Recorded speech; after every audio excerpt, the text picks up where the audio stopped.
And recording. I think so. Let me make sure. And now we're recording.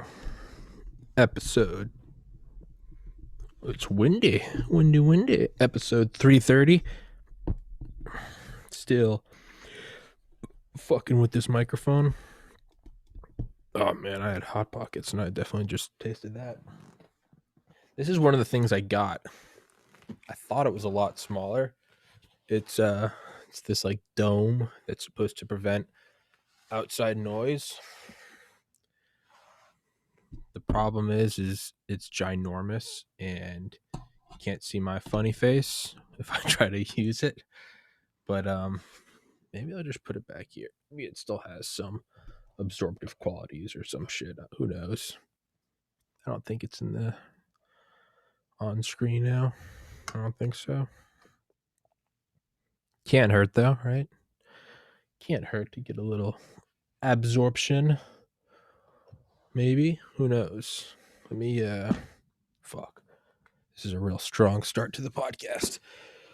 Yeah, we'll just put it over here for now. Real strong start to the podcast. So yesterday I went into the Power Elite and the infrastructure of it, like Raven Rock and everything, and I talked about the book War State by Michael Swanson, and I thought there was like the cultural, or not cultural, maybe political and or bureaucratic equivalent of the relocation arc.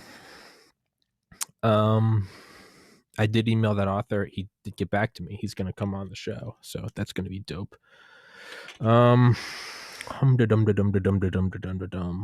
was I gonna go on? But like every solo rant, just gonna riff, and it may have a subject, it may not. Yeah, I've been thinking about like time a lot lately. Time is very odd. I vividly remember at the end of 5th grade, so like May 2002, I remember sitting bowl cut and braces. I remember sitting at the dinner table. We have this big ass wooden table. It's dope. It's at our lake house now. I remember sitting there and I remember thinking, I am here right now. So I was not quite 12. And like I would really grasp that I was here right now. Because I think it blew my mind that 5th grade went by so fast.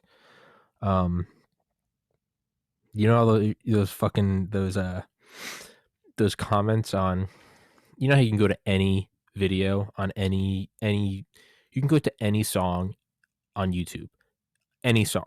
It does not matter when. And there will always be the same generic comments. Back when music was good. The good old days. Life was so easy when this song came out. Back when artists had talent. Now we just have. It doesn't matter. I was born in the wrong generation. That's one that will really want to make you blow your fucking brains out. I was born in the wrong generation. No, you weren't. You weren't. You were not. Back when music was good. And then, of course, there's the generic, who's here in month, year. But you can go back to any song. And I am guilty of this too. I vividly remember making a Facebook status my freshman year of college at Valdosta State University. I was taking a whopping 11 credit hours of just bullshit courses. Well, after having been initiated into a frat with a pool, my life couldn't have been easier. And I remember the workload from these college courses. It was like my first brush with pre-med with biology. I remember thinking how difficult it was. And I remember making a Facebook status, high school was so easy. And just how retarded that was. But if you go back, you can look at any comment on any music video, and it's always, but the ones that really get me, I don't know why I find to make them so fun. I mean, kind of if you see like a, you know, like a Beatles song, and it's like, I'm 78 now. I remember going on a date listening to that song, like Beautiful Days. I guess I don't know, something about I can sure, there are beautiful days and I get nostalgia. I mean, I lost a sibling to suicide. I look back at old things and I laugh and I smile and I'm like the good old days. Sure. But it's also all horseshit. And maybe that's what it takes is that maybe there's a certain threshold because apparently I'm the arbiter of what is a good old day and what is not. I am the king. But yeah, whatever. Fuck you. I'm the emperor now. If it's back before a certain date, you're allowed to uh, bathe in your golden memory of it, your rose tinted glasses, like that line from Watchmen, the graphic novel. Um, every day, the present gets darker and darker, and the past just gets brighter and brighter. I mean, it's some cheesy line, but it's great. It's it's the woman that um, the comedian raped, the one that Eddie raped, and she has like an abusive, she remembers him fondly despite the fact that she was assaulted. Um, but yeah, if you go back and but the point is my favorite ones is even now, I might hear a song from like 2010, Silver City by Ghostland Observatory. Like that one brings me back to like summer 2010. Sure, simpler times, but the best are when you see something that's like, I remember listening to this back in 5th grade. Now I'm in 7th grade. Oh, how the time flies. Or it's like, I saw a video yesterday. I swear to God, I saw a video yesterday, and it was like, I remember watching this when I was 6. Like now I'm 9. Like I wish life was that easy again. But I mean, fuck, here I am right now looking finally at 2010. I'm sure in 10 years I'll be like, you dipshit. You don't know how easy you have it now. Which got me thinking. I wrote this down the other day. I used to do it a lot because I remember listening to Duncan Trussell once. It was probably fall 2012. And I remember listening to him on Rogan. I remember him saying that you should write down any interesting thought you have every day. Just make a note on your phone, put it on a notepad, whatever. And he said that it's a lot like fishing. Like you're not always going to catch something, but if you don't have a net out there, you're never going to catch anything. And he said to put out a net. And sometimes the fish you catch aren't that good. And quoting him is, sometimes your note of the day is Mountain Dew Code Red is good. And that's fine. But you got to start doing it. You got to start kind of feeling out, got to kind of start feeling out and kind of grabbing things. And that's got me thinking about time more and more. I'll go back to the 5th grade thing later. It's not really relevant. It kind of is. Back to the 5th grade thing. But I remember sitting there really grasping that right now is right now. So let's do it right now. Let's do what I did in 5th grade right now. It is now. I can hear my mom's wind chimes outside. I'm looking around. It's 3:35 p.m. Thursday, January 28th, 2021. We are right here. We are right here right now. I have my hand up right now. Are we all here? Is everybody paying attention? We're here right now. We're looking at my hand and it's raised. Take it in. There it is. Okay. Got it? Everybody looking at it? It's here. It's here right now. Now that moment is gone. Now we are looking back at it. What just happened? It's not here anymore. Right now, we are discussing it. It's gone. And that may sound simple, but I remember that threw me for such a loop. Because now, seemingly no time has passed. I mean, sure, we have that sensation of a little bit of time having passed. But now we're here. And I remember in 5th grade, I started to get into basketball. There's a purpose to this. I started to get into basketball, and all my friends have been playing for years, and I wanted to get better quickly.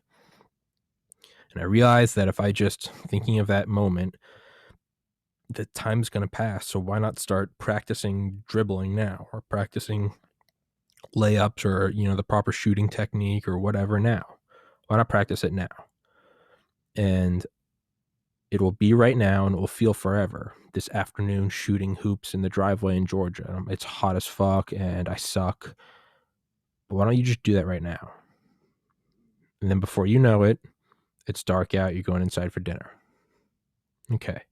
But now that day is behind you. Now you have that thing to show for it. And I realized that a year is going to go by really quickly. So why not have something to show for it? And I did. And I remember a year later, I was one of the better players, not the best by any means, but much to the point where like people were like friends were actually like vocal. We're all retarded 13-year-olds, but even us underdeveloped retards were able to point out like, man, Tommy got really good in a year. Going into 8th grade, I remember thinking the same thing, and getting into weightlifting. My dad had a Bowflex, which I'm actually looking at right now. It's kind of a weird full circle. And I remember thinking, what if I just did like 10 minutes a day? What if I just did like 10 minutes a day? It doesn't matter what I'm doing, just start. The time will pass. And at this point, I was going into, I think, 7th grade. So now like another year and a half, 2 years had passed, and the basketball thing was already, it's behind me now. And now I was better at basketball. Okay. So I started with that. Blinked my eyes. Now I'm a sophomore in high school, and I was probably about as bulky as I am now then. I got really big towards like senior year, and then it's been tapering off ever since, through nobody's fault but my own.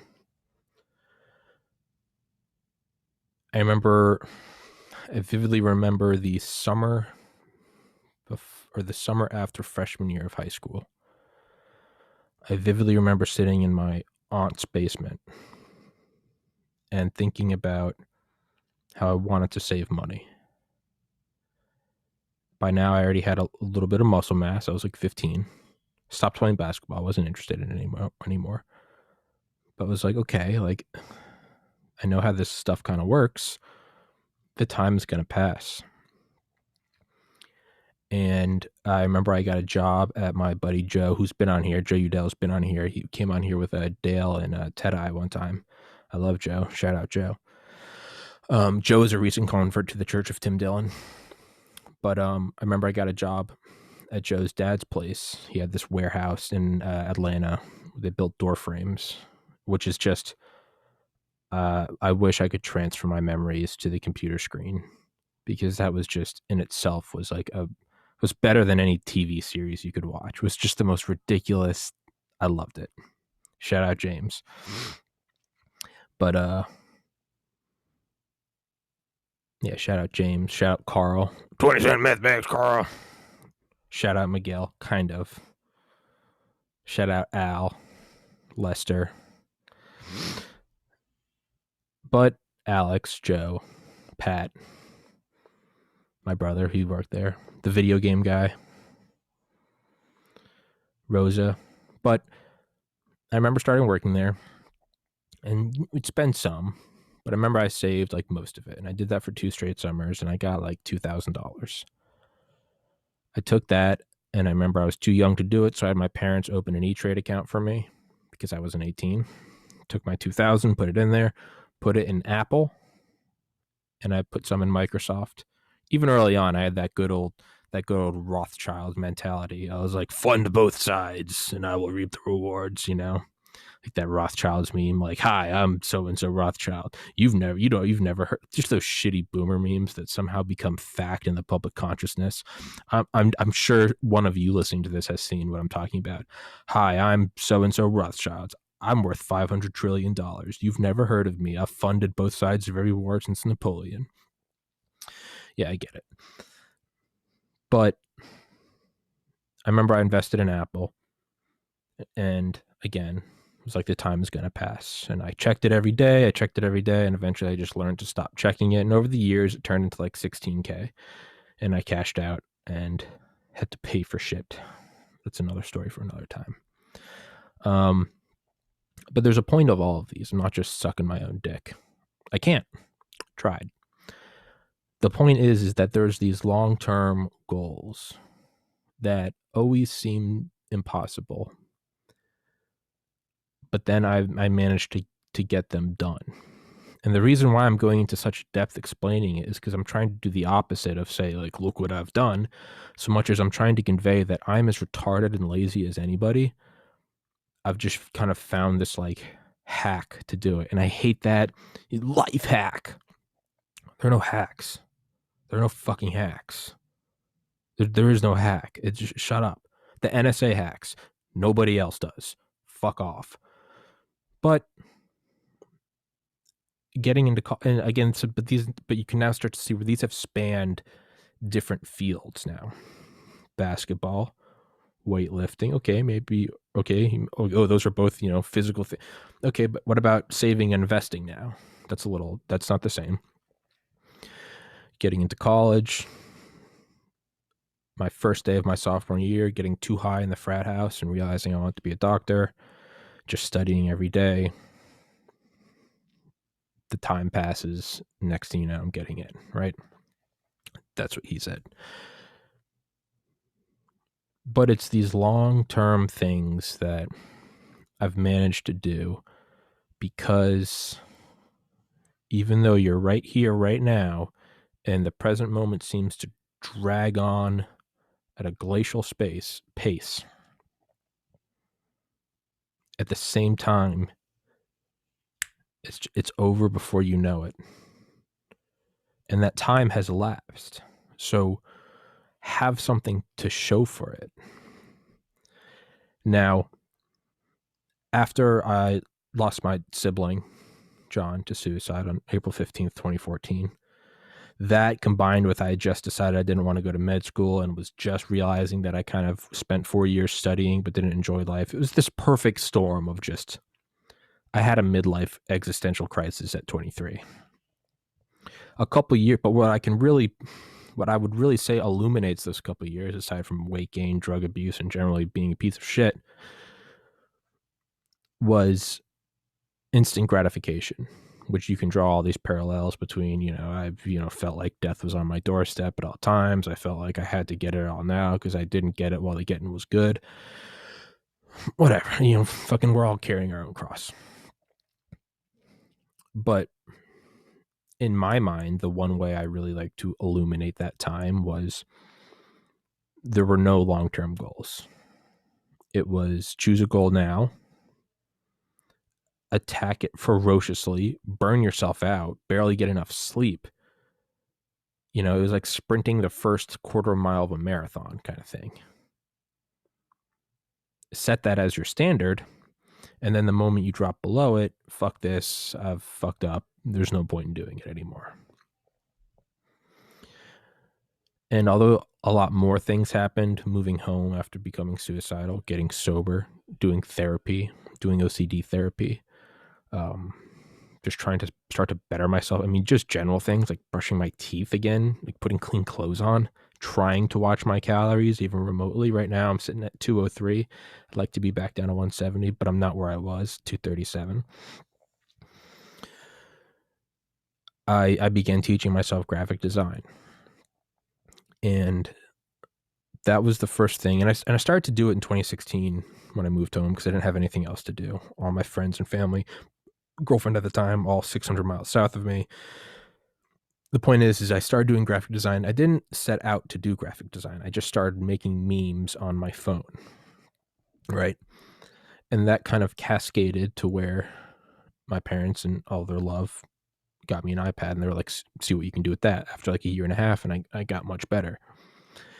But it was all, that was something that I couldn't help but look, because I literally had there in my photo library, I could go back and look at early works and then look at works months later and see how much it improved. I mean, this is one of my earlier designs on my sweatshirt right now, which will be available in the merch store, versus like this one is like a year. This design's like a year, maybe 18 months older than that Bob Lazar one or that Pharaoh psychedelic one, which are much better. And so what I couldn't ignore was this slow increase in quality. And sometimes I try to turn it up. I'd be like, oh my God, this thing's working. I need to dial it up to 11. But then I'd stop and I'd be like, fuck that. I don't want to do it anymore. And then I keep designing for shits and giggles. And eventually this thing would just kind of roll on until I realized I was getting much, much better. And so with starting this podcast, I remember I began. So before we jump into that, let's look at kind of what I've noticed or what I had noticed at these long-term goals that I always managed to complete. And now, I mean, again, I was just sitting at that table at 12 years old before we even invaded Iraq. Now here I am, Joe Biden's president. It's January 28th, 2021. I'm 30 and a half years old. Like, it just, it happens so quick. High school, that one class in high school on that one random Wednesday drags on, and then you blink and it's already 10 years ago. It's over 10 years ago. I graduated 12 years ago from high school. It's just gone. So what I began noticing, and I don't think I quite noticed it with basketball, but I think I first started to actually notice the pattern with weightlifting. So we did basketball, weightlifting, investing, pre-med, graphic design. Was that choose the smallest unit of work that you know you will do on your worst day. And that's it. It would be like if I said I wanted you to walk 365 miles in a year. And the first day you go walk a mile and you listen to a podcast. It's breezy. Let's say you start in like July. Let's say you start on like a July evening. It's 7 p.m. sunset. And the weather's just great. A little muggy, but a little great. You got some swamp ass, but hey, whatever. It comes with the territory. And you're walking. Whew, it's just great. You come back in, have a slice of cold watermelon. You're like, bro, that was so easy. Why don't we just do like 10 a day and knock this bitch out in a month?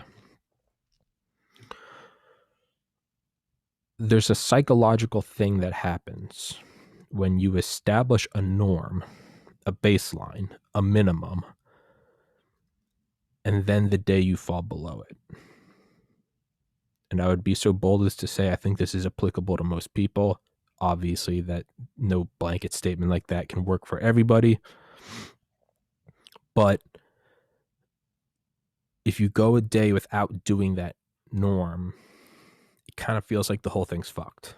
Why are we even doing this? Start over. I don't want to, And so although you probably could do, I mean, if you really want to, 10 miles a day, I mean, you're definitely capable of it. There will be a day, and everyone knows this that's ever started on a workout regimen, right?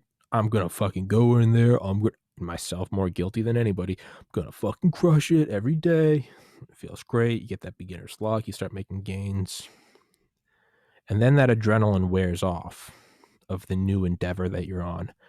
And you do a day where you don't want to do it. Or better yet, you wake up on a day when you're not feeling it. And you look at what you have to do that day. And for every day that week, you've been burning the wick at both ends. You've been burning the midnight oil. You've been doing a fast cardio mile. You've been doing weights and swimming. You've been burning yourself to the fucking base. And you wake up that day and you go, I'm not doing that. Fuck that. And then you don't do it. And then once you don't do one day, it's easier to not do the next day. And then if you do get back in there, if you manage to rally and you get back in there, you may do a decent workout, but anything short than that 2-hour madman session you had been doing, you kind of feel a little defeated. Fuck, how come I'm not even doing that? Why wasn't I doing that, And that sows the seeds of defeat. And then next thing you know, 3 months have gone by, your jeans are much tighter, and you're going, fuck, I gotta get back into the gym. And then you rinse and repeat. Right. And I did that for years. I'm still doing that. dropping from 237 to roughly 200. And how come I'm not back down at 170? It's because I'm relearning the process. So what you have to do is choose a minimum amount, a unit of work that you have to do every day, and make that your baseline. And just do that. And that sounds simple, but I found that this is how it works. So let's go to exercising. I found in high school that sure, you'd have great days where you're getting a good pump on, you're looking in the mirror, your biceps are jacked up, fuck yeah, I got this. But we're not planning for that day. All right? Because no one needs to plan for that day because that day is awesome. Right? Yeah, you can be going on a week of like next to no sleep after finals week. But yeah, on that last Friday, it doesn't matter that you've slept a total of 10 hours in the previous 7 days. The semester's over. It's summertime. Let's go get fucked up. Yeah, anybody can rally for that because that's fun. Anybody can rally for the carrot, right? You've got to implement the stick. And to do that, you have to set out these tiny units. So with exercising, I made my workout. It had to be, the way I set it out is it took about 16 minutes. Next to no breaks aside from catching my breath. Because I knew that on my worst day, coming home from high school, you get out at 3 p.m., you're home at 4:15, you've been sitting passenger seat in a car on a 45-minute ride on I-85, and it's hot out, and it's lulled you to sleep, and you wake up, and man, you want to just go sit on the couch, and you hear those bugs, it's just those like dog days of summer. You come home, and you're like, oh, I gotta fucking sleep. If at that moment you go, I gotta go put on a sleeveless and basketball shorts and drive up to the gym, and Jesus, fuck that, I'm not doing that. But if you tell yourself 15 minutes or 16 minutes, in, out, that's how much time passes when you're sitting on the toilet and realize you finished shit. You've stopped pooping 16 minutes ago, and now you're just sitting there with a poopy butthole going, fuck, I got shit to do. If you can make it into a negligible amount of time, then you'll do it every day. And at first you're going to be going, I'm only doing 16 minutes a day. I've been doing it for a week and I'm not seeing any gains. You cannot look at it like that. What you have to do is you have to get lost in the sands of time. You have to look at it like, think of when you're on like a boat, it's some summer at a lake with your family or whatever, fucking your cousins, or not fucking your cousins. I mean, you're fucking with your cousins. I'm from New Hampshire, not Alabama. Think of like being on a boat and you kind of, maybe hanging your feet off the back of the boat or whatever. It's a pontoon boat, and you can just, you put your finger in it, it's streaming water behind, right? Or think of maybe one of those trucks that paints the lines on the road, right? It just puts the thing down, pulls it back up, puts it down, pulls it back up. The act of driving is what causes the lines, but all this thing's doing is it's just putting the fucking paintbrush down. I really gotta pee. I'll be right back.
also grab some Tylenol for my head. I got a little bit of a headache. I don't know why the fuck I just talked like that. So the street painter thing is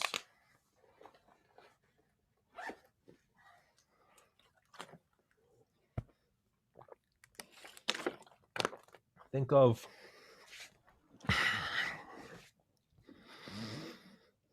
when you're little and you're playing with chalk or something. And you're drawing something really long, right? And you got to do that weird, uncomfortable where you're kind of squatting out. You kind of squat down on like two legs, kind of doing that weird little, and you're like dragging the piece of chalk, and you know it's squiggly, and you can't get it straight for the life of you, and you're just and you're trying to. And it's this weird thing, and it's getting your wrists getting sore or whatever. Versus like you're on like a big wheel or on like a just anything. It's just maybe a skateboard. You're sitting on it and you're just dragging the chalk and you go downhill. And it's longer and straighter than anything you could have made. But it was also easier. So despite being of greater size and quality, there's so many, that's what she says. But I'm trying to avoid those because I'm talking about being a kid on a skateboard. But despite being of greater quality and greater size, it took less effort. Why is that? It's about utilizing, and this is going to sound like some bullshit motivational speaker, but it's literally about utilizing the fourth dimension over the third. Think of, okay, another example. I remember when after I graduated, I went back and took some more courses at UGA because I decided I wanted to go to pharmacy school. I lived with my buddy Harry, and every day we'd walk back from campus. So now I'm like, no, not quite 24. No, I just turned 24. And we had this old house, and we had this big backyard and this like fire pit. And it's the fall. It was fall 2014, and every day we'd walk back on. It was anybody from the anybody that went to UGA, near like the vet building, kind of by the intramural fields. Every time we'd walk back, we'd grab just a stick or something because it's fall. You got a bunch of broken dry wood around. We'd grab a stick or a log, nothing big, nothing crazy. We'd just drag it and we'd walk back. Enough that you had to put a little bit of effort in. You can grab a twig, but you also don't break your back. It's the end of the day. You're tired. It's 4 p.m. It's literally 4 p.m. But you just put, I mean, for instance, back when we did the hand thing, that was at 3:36, right? Now it's been 24 minutes passes.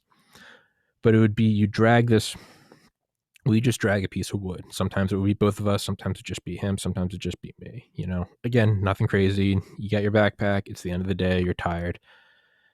Because we decided, we're like, what if we just brought back one piece of wood for like this whole semester? And it's just kind of a stupid thing because we didn't want to go buy wood. We were cheap. But sure enough, we did it, and we made it simple enough that even on a tired Monday, and you've been drinking all weekend, and you're fucking, fuck, I just had to get through courses today. I just, fuck, I got a quiz, I got a lab, I got X, Y, and Z to do. Oh, God, I have to bring rent over. Fuck, I'm all out of groceries. I need to get groceries. And you just got all this shit to do, and all you want to do is go to bed. You have to factor that day as your base. And so do what you know you can do on that day. Just grab a stick, 2 feet long, whatever. Just grab it. You can grab a weird chunk of it and it's just drag it behind you and you're whatever. You look like a psycho, but you got to factor that in. I mean, at the end of the year, we had this huge ass we had 2 people times. I mean, it was all of August, September, October, November, December, 150 days, 300 pieces we had this giant fucking thing. We had bonfires all winter and into the spring, and I don't think we even finished it by the time we moved out. Like 2 years later. So you have to factor this thing in as what is the minimum amount you can do every day. And that it is the fourth dimension. It is the third dimension would say, can you do all of that today? I don't know if you could do that with 10 people working a 12-hour shift. But if you use the fourth dimension, you can do that. Think of a flip book, and you just took a pinprick and you put a pin as close as you could to like the center of the book, like the ridge. And every day you just did a pinprick to where if you lined them up, the two pinpricks were touching.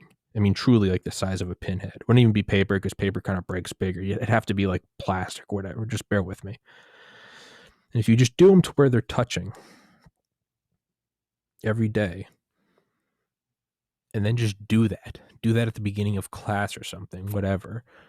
Next thing you know, it's winter break and you flip through it and you're, holy shit, it covers the whole thing. It goes from left to right. It's insane. It's because you're utilizing another dimension to do the same amount of work, right? Let's look at it from, if you have you ever look at like a soda bottle or something and it says like however much is in it, 16 ounces, 20 ounces, and you're like, that's not fucking 20 ounces. Like, look how thin that bottle is. Or, like at a gas station, everyone's got their weird artsy artisan water, Fiji or whatever. It's like a tall, thin bottle. And you're like, that's not 30 ounces. Like, but then you pour it out into a whatever, it's like a normal milk jug or something or whatever it is. And it's the exact same. And you're like, motherfucker.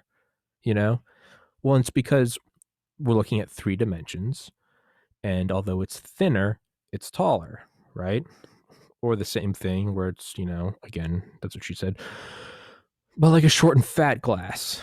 You're like, that will fit into there, and you fill it up and it overflows, and you're like, what the fuck? And it's kind of that, despite so that's just a change in a dimension, but it still allows for the same thing to happen. It just looks different.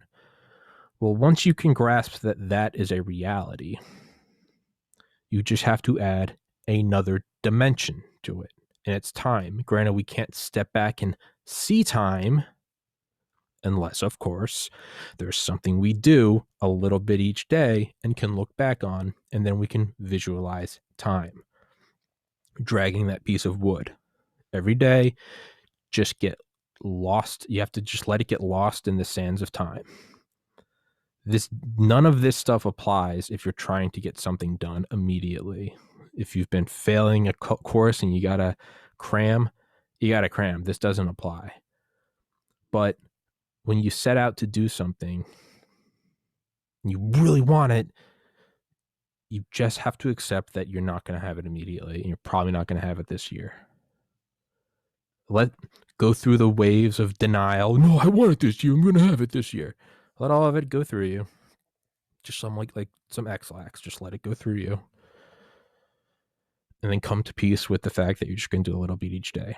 Do a little bit each day to the point where it's not even the main focus of your mind anymore, of saving the money, of dragging the wood into the wood pile, of whatever.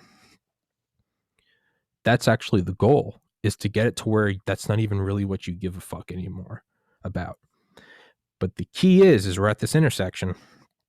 The key is get it to where you don't really give a fuck, to where it doesn't even occupy your mind anymore. And therefore, it's like waiting for Christmas. During April or whatever, the days fly by. But when you're 10 and it's December 20th, my God, you've lived 7 lifetimes before dinner the next day. You're waiting for Christmas, obviously. For all you retards that didn't get that analogy. You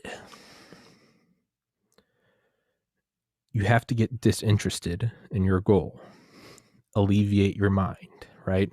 You're getting over the X, or your team disappointed you in the Super Bowl. You just fuck it. I'm just not even going to pay attention. Just fucking let it go and get on to something else. I don't care.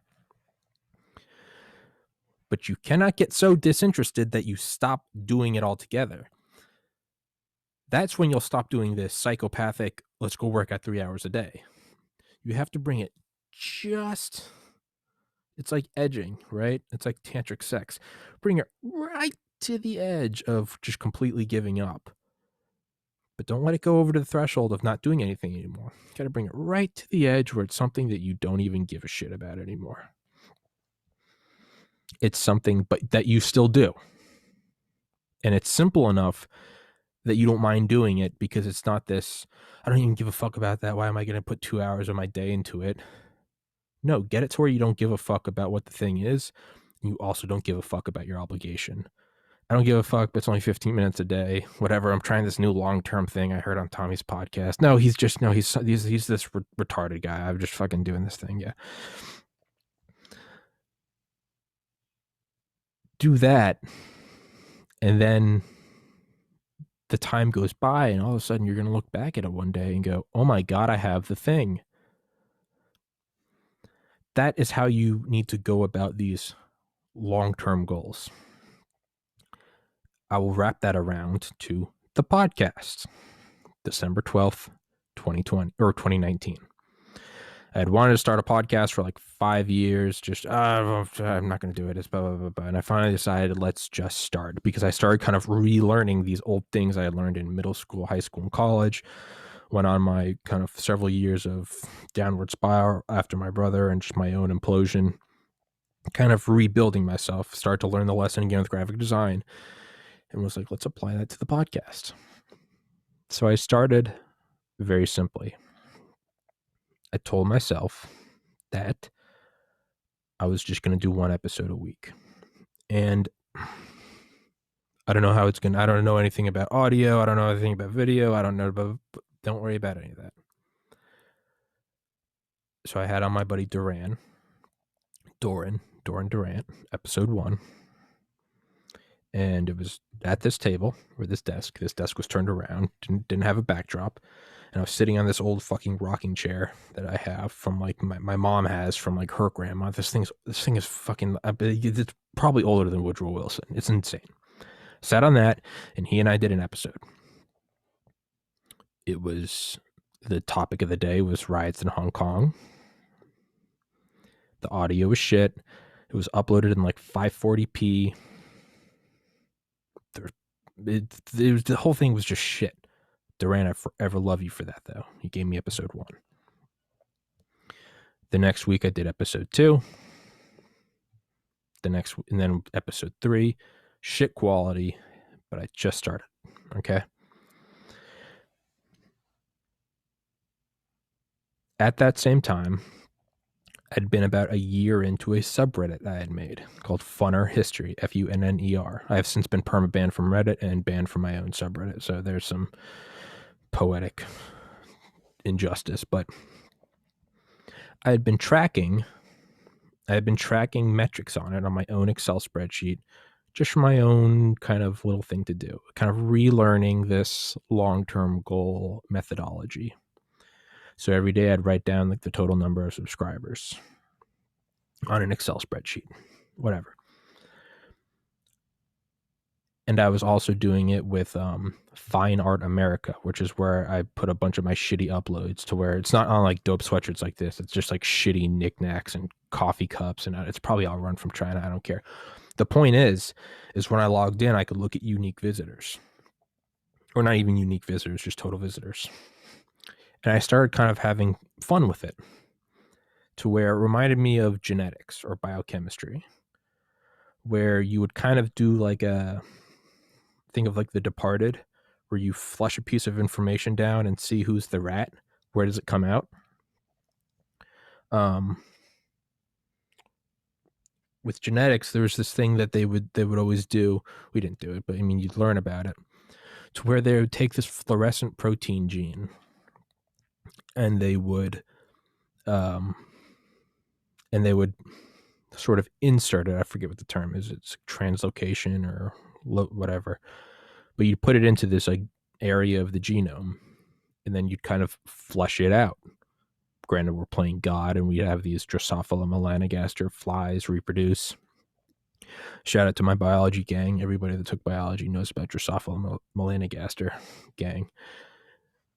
But you could sort of flush out what does this gene do? So you'd play God, and you have these offspring, and I don't know, maybe they're like their leftmost whatever antenna would be like glowing green at night.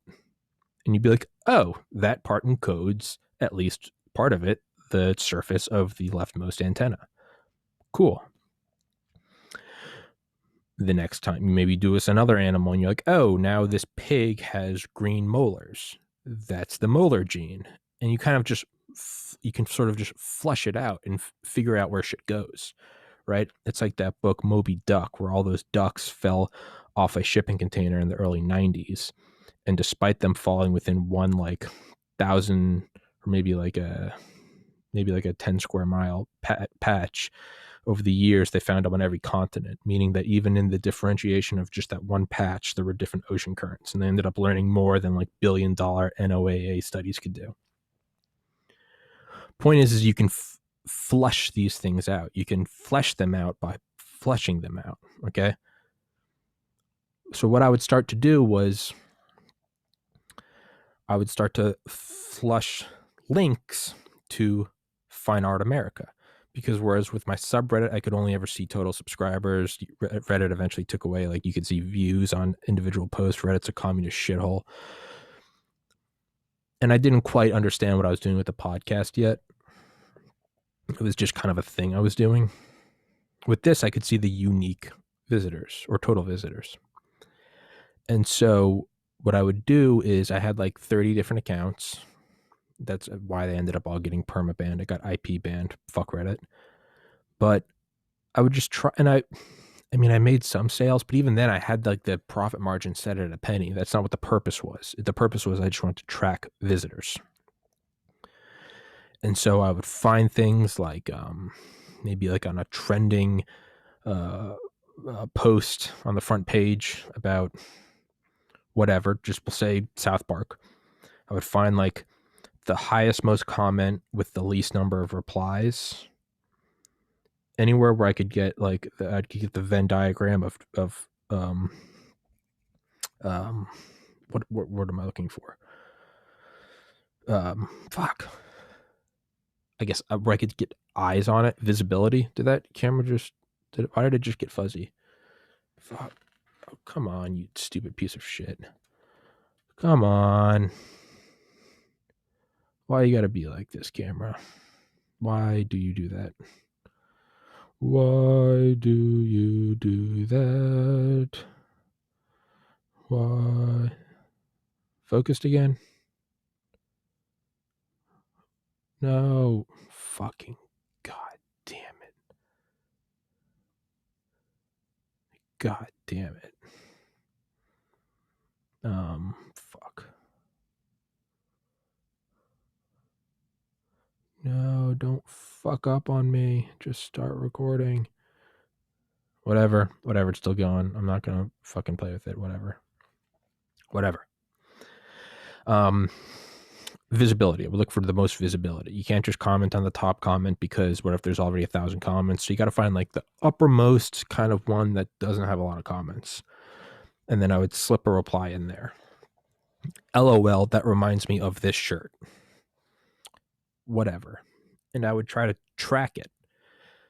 And I would do it on Instagram. I would do it on Reddit. I would do it on YouTube, wherever, any platform that I could. And I would just try to track it. I would flush out these links. And I could go into Fine Art America, and I could just look at, by the way, it's not fine art, it's shitty art. But I would just go in and I would look at where do these things flush out from. And, you know, sometimes you'd get a couple, sometimes you'd see a quick spike, because you can look at individual views. So if I upload, for instance, this design on a coffee cup, I can go in and I can see the number of views, and I can see even where they're from. A lot from Kiev, which is odd. But you can track them. San Francisco, the fucking Philippines, fucking wherever, Montreal. And I just thought that was interesting. Now, granted, my dumbass was like, maybe if I mark the profit up to 3,000%, I'll be a millionaire. Didn't work. But you could see clicks. And I was like, that's interesting. So I was doing that, and I was like, man, I don't, like, this is interesting. I can't get people to buy shit, but I was like, I'm kind of learning this odd, like, it'd be like if I'm not a butcher, but I know how to corral cattle. That's a sociopathic analogy, but like, I was like, that's interesting. I can't get them to buy anything, but I can push them in this. And that's the thing is, no one likes to know that they're being pushed. So it's this odd. You kind of gotta. It's the illusion of choice, and it's like, oh, follow this link, which also made me really skeptical of everything I ever looked at online now, because now I'm like, who's pulling the strings? The point is, I was like, that's cool. And then when I realized that you can go into YouTube Studio and look at metrics of who watches it, where, what's the average view time, what are the outside, did they get recommended the video on YouTube, or did they find it on Instagram or on Parler or whatever? I was like, oh, that's interesting. And I started to kind of do the same thing with YouTube, where I would just post, and they're so terrible, because I'd be like, that reminds me of the timestamp at 1 hour, 47 minutes, and 11 seconds of this new podcast. And there's like 6 subscribers. And people be like, what the fuck is this? But I could still track who clicked on it. And it was all just this game to me. And I realized as I was doing this, I was like, why am I putting effort into building funner history? Which isn't, last time I checked, was over 20,000 subscribers, but I got permabanned from Reddit. They run advertisements on that subreddit. You scroll through every 5th post, it'll be like, do you need a new home loan? Or it'll be like, DeVry Universe. They make tons of money from clicks, and I don't get a fucking penny of it. Those dirty communist shitholes. And it is a communist shithole, excuse me, but it is a communist shithole, because they receive $300 million from Tencent, the corporation, Tencent, which is predominantly owned by the CCP, majority shareholder. Every corporation within the CCP's borders has to have at least one member of the CCP on the board of directors. This is just so happens to be a predominantly owned Chinese company, which means it is literally a front for the CCP. Reddit is owned by the CCP. Go fuck yourself. Fuck that commie shithole. Anyway, I was like, that's interesting. So I would start kind of tracking different episodes. How can I slide these in there? And that got me interested, and I was like, oh. Well, then I started to notice that, like, one of the other things I was tracking was like karma. Again, it was sort of, not that I gave a fuck about karma. No one gives a fuck about Reddit karma. If you do give a fuck about Reddit karma, go eat a Tide Pod. But I started tracking it as sort of, oh, there's this, just make a shitty post every day and you can kind of watch it go up. It was just a metric that I was watching rise. And I remember thinking, this was like October 2019. I remember thinking, I was like, I wish karma was actually worth something, because I can get it to rise. That's what she said. And then I'd start to get into these little self challenges where I'd make a brand new account, and I would join I would make an account for liberal subreddits. I'd make an account for conservative ones. I'd make an account for whatever. And I would just see how quickly I could get it to 10,000 karma. And then I would just stop using it. I just didn't care.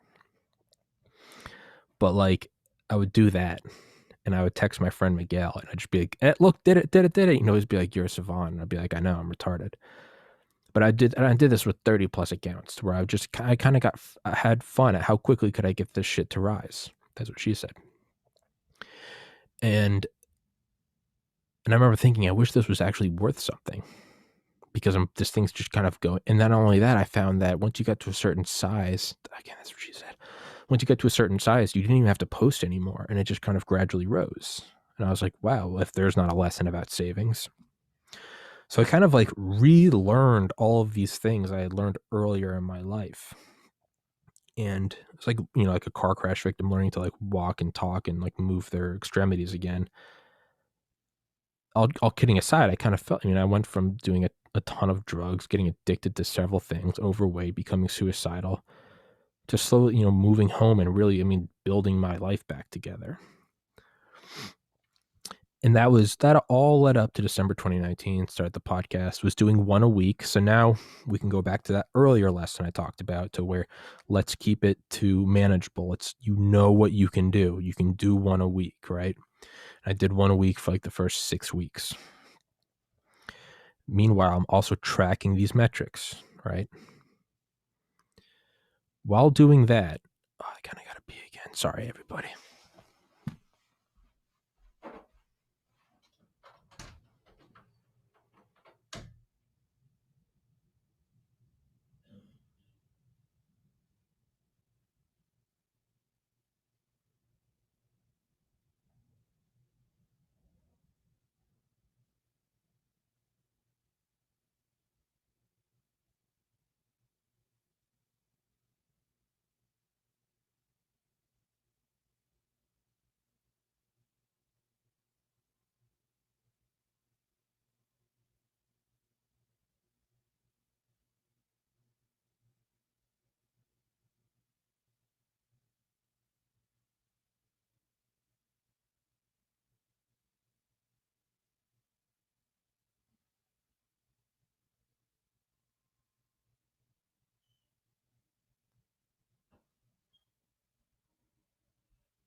So it slowly turned into this.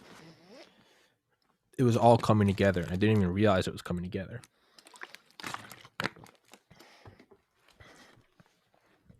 To where I was like, man, I've learned how to sort of flesh out links, sort of corral people. And I'm also relearning this long-term goal-oriented thing where I can just do a little bit each day. Next thing you know, I would log back into these Reddit accounts that I made a year later, and they'd be at 150,000 karma, and I'd be like, I haven't even posted anything in 9 months. But so all these things started to come together, and I was like, wait, what if I applied these to the podcast? I know I can do an episode a week, and I can have fun. So one, I know I can do an episode a week. So we're getting that lesson of a little bit of work built up over time. Two, I can have fun with this whole flesh out links. Okay, that's cool. Three, there's a cumulative thing. That should be a bigger point. There's the Reddit karma thing, tracking. That's even video games where I've beat the game on every difficulty, unlocked every skin and every scope and every bonus and perk and maxed out every whatever. I still like games that just keep track of your total whatever, because I love seeing how it builds up over time when you're not even trying. So for like Just Cause, you have to unlock chaos. You're in this like enemy nation and you're just blowing up little shit. It's not that you have to take out tanks to get chaos, although you can. You can do little things, just like blow up a gas tank at a gas station. You can blow up a bridge. You just caused chaos in the country. And you need, however many thousands of points to, you blow up a truck or something, maybe you get 75 chaos points. You need however many thousands to unlock a new area. Well, I beat the game several years ago, but I now just run around and play on it because it's fun. It's a fun open world game, Just Cause 3. And every once in a while, I'll just kind of log in and be like, look, because there's nothing you can spend it on anymore, but the chaos counter still goes up. But it's one of my favorite things because now I log back in and it's at like 2.5 million chaos points. And to me, there is importance in that because I'm not playing to get the chaos points up. When you're doing that, it drags by. But when you're just playing for fun and it saves every chaos point, you go, oh shit, it builds up over time. There are lessons to be learned in video games. There are. Ace Combat, I forget what they're called. Is MRP, MSP, but it's the points you get from doing shit, killing enemies, doing achievements, doing it in a certain amount of time, no damage, using guns only, blah, blah, blah, blah, blah, blah, blah. You can unlock, right? You start with like a shitty jet, and then you can unlock all the way up to like the F-22, the F-35, the Su-57. Then you can get into these weird like experimental planes that don't exist in reality, the XO-2S, the ADX-11F, the fucking all these, the Nostarafu, or whatever the fuck it is, the Shinden, all these cool like hypothetical planes, the Raven, the they have weird names and shit. But when you're playing the game, it drags by because not only do you want to unlock the new plane, within the plane you want to unlock the GPS bombs. You want to unlock the armor piercing rounds for the A-10. You want to unlock the a quicker seeker head on your air-to-air missile. You want to unlock the hypervelocity air-to-air missiles. You want to unlock the cruise missiles. The blah blah blah blah blah blah blah. The software updates, your ability to do like a low or high G stall or whatever. And it crawls by. And you find levels where you can kind of, quote, farm it. You find levels that you can just replay again and again, get a ton of points. But eventually you buy everything. You buy every skin. You get every award. You beat it on easy, medium, difficult, and ace. You get all you kill all the aces, you get all the novelty skins, you do whatever, you get the achievements and the badges and the emblems and the nicknames. But when you're finished doing all of that, and you still just go back through and play it for shits and giggles, you still get the points.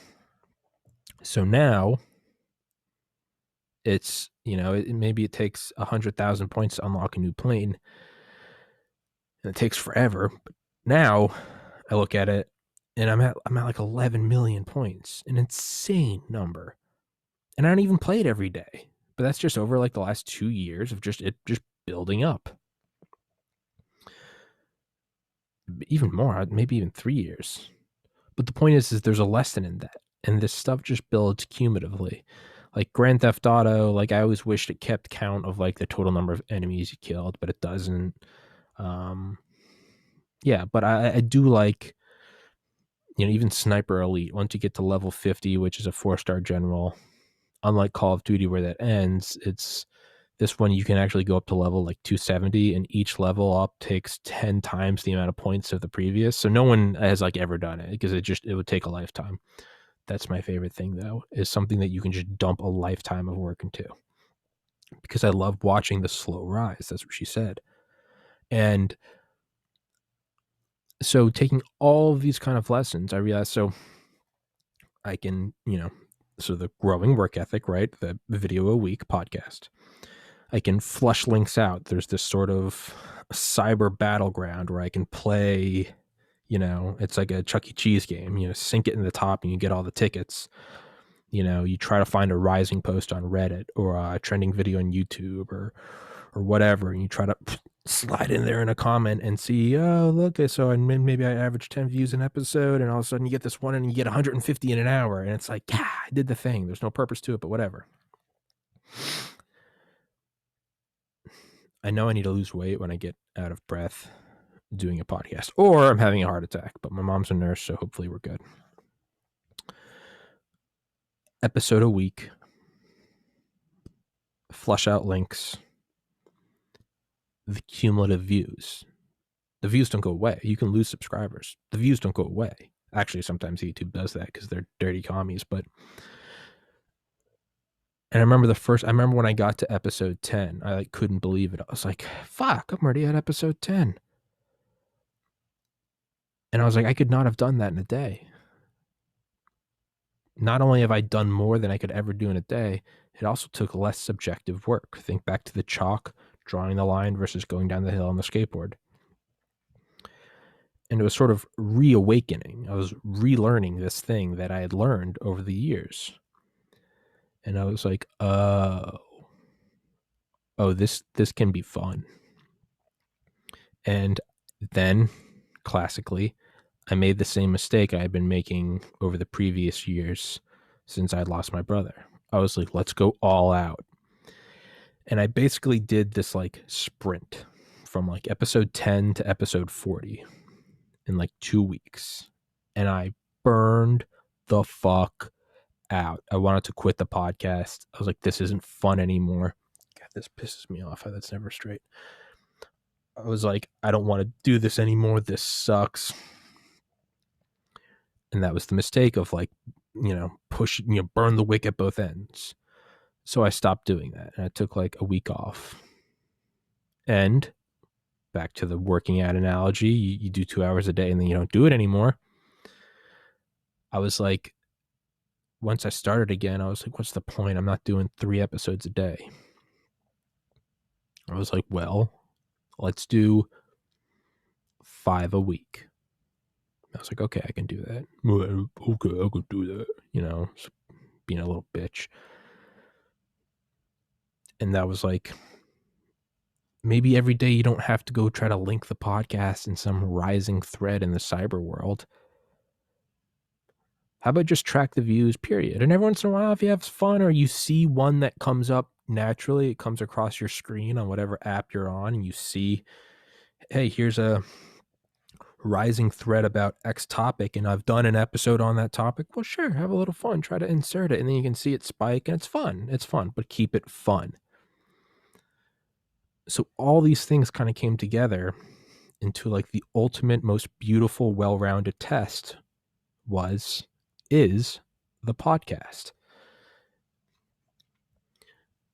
And so whereas I sort of stumbled across episode 10. Wow, I'm already here.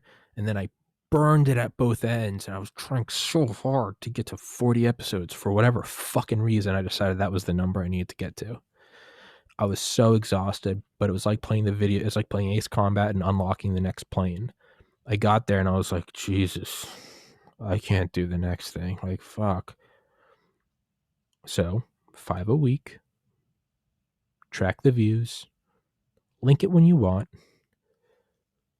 put it into the background, and almost don't pay attention. Don't let it go to nothingness, but just do a couple a week. I was in online graphic design school at the time. Like, this, it wasn't my main priority. And I just did that. And so, whereas I put my heart and soul to get to episode 40, next thing I knew, I was like, hey, episode 100. And I wasn't even trying. And I was like, oh, I blink and there's 100 episodes, each like an hour. The early episodes were all like 2 or 3 hours long. I was like, holy shit.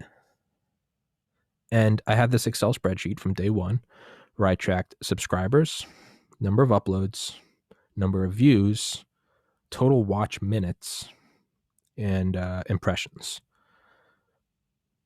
Now this is episode 330. Wow. Total views is, I think now it's at like 179,000. Wow. Total view time is like 1.3 million. Impressions is like 750,000. Subscribers, 1,839. And so it's this slow but unstoppable stacking of just kind of chaos points. Just do another. I was just at episode 100 with Garrett Bruhog. I was just at episode 200 with Marcus Cardona. I just did episode 300 solo rant. Now we're at 330. And just like sitting at that dinner table and I blinked and it was behind me, I'm at episode 330 with 1,839 subscribers on Thursday, January 28th, 2021 at 4:35 p.m. Eastern Time. What am I going to look back at now? It's going to be July. It's going to be Christmas. It's going to be the 5-year anniversary. It's going to be episode 2,000, episode 10,000. And so the time is passing regardless. You may be thinking back to the chalk analogy. Yeah, it's easier to hold down the piece of chalk, but I mean, you also got to go to the top of the hill. You got to get on the skateboard and drive down. Well, here's the thing, and here's how we'll close this, is you don't have to go to the top of the hill and get on the skateboard, because that is the nature of time. You can't stop the thing. You can die. You can kill yourself. Please do not comment if you're thinking about that. I will help you. Time is going by no matter what. You cannot stop it. So you are going down the hill. You are on the skateboard. Choose the thing that you want. You want to learn to play the guitar. You want to become a writer. Choose these bullshit baby goals. I'm going to write 1 page a day of just gibberish, even if I'm just writing down my errands. Just start. Just fucking start. Do 1 push-up a day. And not even 2 tomorrow, 3 the next day. Just do 1 a day total. Who fucking cares? In a year, you'll be at 365. Just start. You're on the skateboard. You're hurtling downhill. It does not stop. It cannot stop. Put your arm out. Put down the piece of chalk. The time is going to pass anyway. You might as well have that long straight line of chalk, whatever that is. And then next thing you know, you'll be here, but now you'll have this huge thing behind you. So I did episode 1. Blink. I'm finishing episode 330. That's what it does. So just do that. Just choose your goal, whatever it is. Break it down into the simplest baby step you can. You have to fight the desire to burn it at both ends. Fuck that, I'm going to run 3 miles a day and do a 10-hour workout. Fight that urge. Or give into it. But when you do go back and you're tired, remember that you only have to do 15 minutes. Don't beat yourself up if you don't do 10 hours. Make your goal just start very simple. January 28th, make something that finishes on January 28th next year. Every day, put at least 1 penny in a fucking cup or something. Some days you can put in a quarter, that's fine. But if you put a quarter in, that doesn't mean that you can take 25 days off now. You still have to put 1 penny in a day. One day maybe you put in a golden dollar, who knows? That's fine. You can go over, but every day put in at least a penny. Just do that. Just fucking put it next to the keys where you fucking go by every day. Put it in your car, whatever. It's something that you don't give a shit about to the point where you can forget it and not become obsessed with it. And it's also such a tiny amount of work that you can stick with it. And in a year, look at that jar and go, Jesus Christ, look at all this change. Let that be your starter set, or like a drug dealer. The first dose is free to get you addicted. Let that be your starter. Next year, try something else. Do that. I started with tracking Reddit karma, and now it's turned into a podcast where I've had on a guy that walked on the fucking moon. I mean, really appreciate that. That's insane. Sure, I'm patting my own back, but at the same time, I mean, like, that's fucking nuts. So choose a goal that you want to do. Real quick, I'll finish this up. How do you choose the bite-sized goal? Write down, do not do a to-do list in the morning. When you're waking up, you're having your coffee, you're on the treadmill, whatever, and you're feeling like anything's possible, because that motherfucker is delusional. Not everything is possible. Life is a dirty hellscape of depression and anxiety and regret and fear, okay? What you do is make your goal at the end of the day, preferably while you're in bed. If not in bed, do it at your most stressed, at like 5 p.m. The sun's low, you're tired, you have full belly syndrome. Fuck, I hate myself. I haven't, whatever. I should be a better person. I need to lose weight. I need a vacuum, whatever. In the pit of your daily existential crisis, make your to-do list then. Because the next morning you're going to wake up feeling better than you are then, so you'll be able to accomplish it. On your worst day, the whole day feels like a 5 p.m. on a Monday, right? Well, if you can condition yourself to where you only have to do what you're capable of doing at 5 p.m. on a Monday, then you'll always do it. So make your to-do list at the end of the day. I don't wake up and go, I'm going to do 10 episodes today and I'm going to email 1,000 people. I wait until I'm fucking exhausted and stressed. Like after the podcast is normally when I make my to-do list, because my brain's fried. I'm kind of confused. I'm like, what am I doing? I'll make my to-do list and I'll be like, because that's when I'm realistic. I'll be like, how about you upload another shirt to the apparel store, which is up, by the way. How about you upload one more shirt to the apparel store? And how about you maybe email this author? That's only 2 things. Yeah, let's just do that. Tomorrow I'll wake up and I'll be like, that's easy. I can do 1 million of these. Whatever. All right. It's about waking up on your worst day. And you go, what do I have to do today? Oh, I just have to upload 1 shirt and just shoot 1 email to an author. And then you can go back to bed. Okay, I can do that. That's the mindset you have to have. So do that.